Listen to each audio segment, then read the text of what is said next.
Hello, welcome to World History A Unit 4. Okay, this is some cool stuff. Obviously, it's always cool stuff, right? And I love to talk about exploration encounters and exchanges because I think that this is really where the fun starts happening and where you really see the world is opening up to these people, and it's super, super cool. Okay, so the question is asked. Um, so remember, okay, in the unit before, in 2 units before, the world in transition, we talked about the Middle Ages, and then the Renaissance and Reformation. The Crusades made people realize that there were other things in this world, and so they're having the Enlightenment. They're thinking outside of themselves, and they found out that through the Crusades, they found out that there were things to be had from other countries. Okay, food at this time in Europe was very, very, very bad. Okay, and what they found out about from India was spices. All right. And I remember when I taught about this in my brick and mortar class, and I had a bunch of spices that were given to me, and I would pass them around and just have my students smell them. And you can just, I wish that I could give you I wish I could do that now, but obviously I can't. But the things would taste so much better with those spices on them. And so then people decided that they wanted to get to India. And so they wanted to discover, how are we going to get to India? And they tried to sail, and instead they bumped into America. Okay. And so this is Prince Henry the Navigator. You'll learn about him in lesson 17.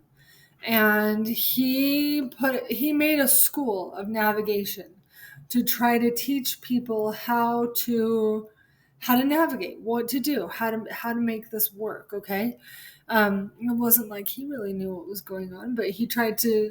It was kind of a think tank sort of a thing. Okay, he tried to help people to learn how to discover.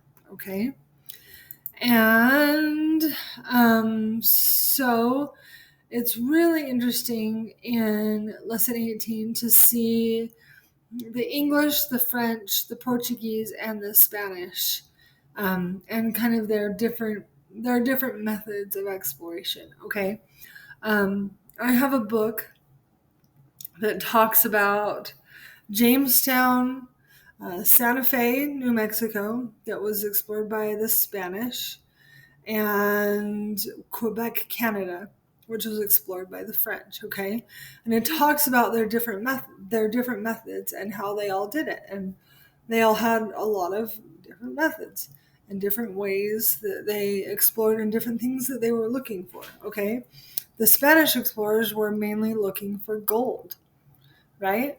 And they mainly explored in the far west. Okay, all of these people were looking for a Northwest Passage because that was going to make them a ton of money.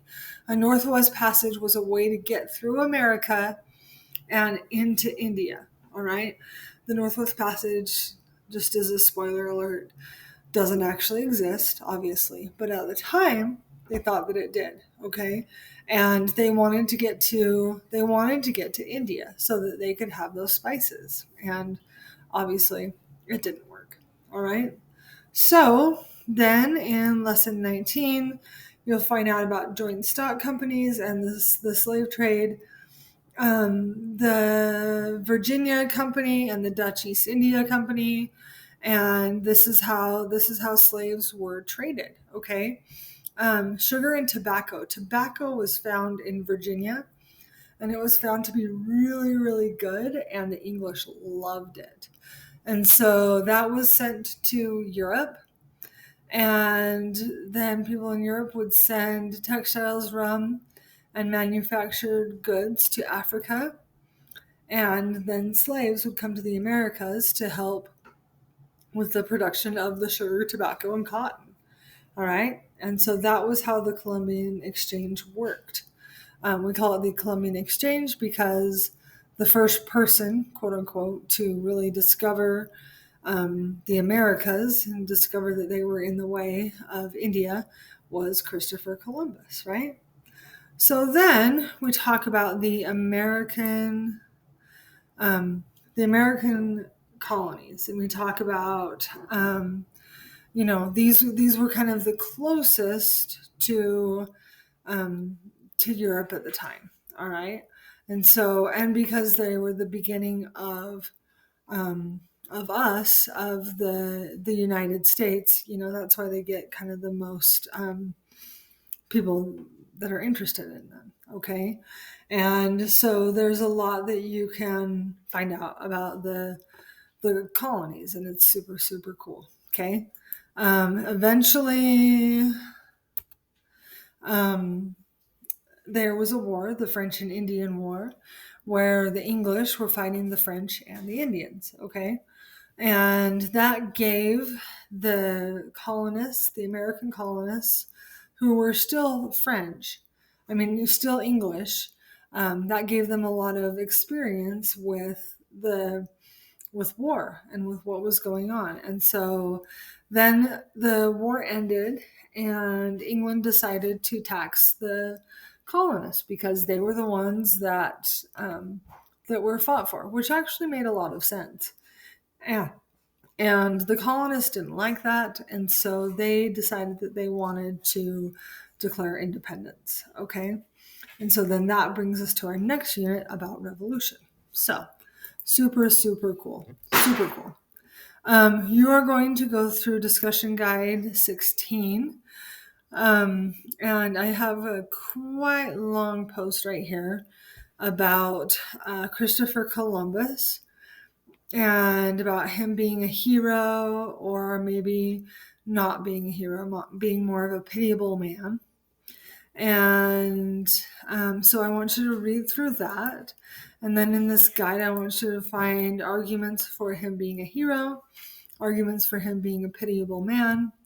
And then I want you to tell me what words you were unfamiliar, tell me what you thought was the most applicable, and tell me your point of view and why you believe that.